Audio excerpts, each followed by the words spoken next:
ദേവ്ഢാംഗ് മന്ദിർ. ശ്രീകണ്ഠ യാത്രയുടെ തുടക്കത്തിൽ ഇവിടെ ശിവനെ തൊഴുതിട്ട് വേണം മല കയറാനാണ്. ഇവിടെ സിംഗാട്ടിൽ താമസിച്ച ഹോം സ്റ്റേയിൽ താമസിച്ച സ്ഥലങ്ങൾ.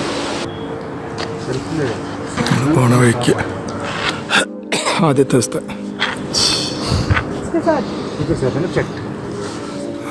ദിവസത്തെ യാത്ര നല്ല കയറ്റാണെങ്കിലും ബുദ്ധിമുട്ടുണ്ടെങ്കിലും മരങ്ങളുണ്ടായതുകൊണ്ട് അത്യാവശ്യം കുഴപ്പമില്ല. ഇതിനിടയ്ക്ക് രാവിലെ തുടക്കത്തിൽ മഴ ചാറി. നേരത്തെ ചായ കഴിച്ച സ്ഥലം.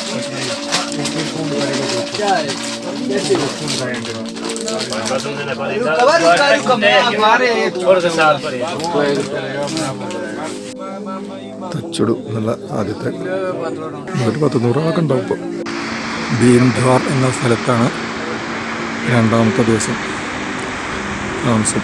ആദ്യത്തെ ദിവസം താച്ചുട്, രണ്ടാമത്തെ ദിവസം ഭീംദ്വാർ. നാളെ ഇവിടുന്ന് ശ്രീകണ്ഠ ദേവനെ കാണാൻ, ശ്രീകണ്ഠ മഹാദേവനെ കാണാൻ പോയിട്ട് തിരിച്ച് ഇവിടെ തന്നെ വന്ന് താമസിക്കും. ഭയങ്കര യാത്രയെന്ന് പോയി.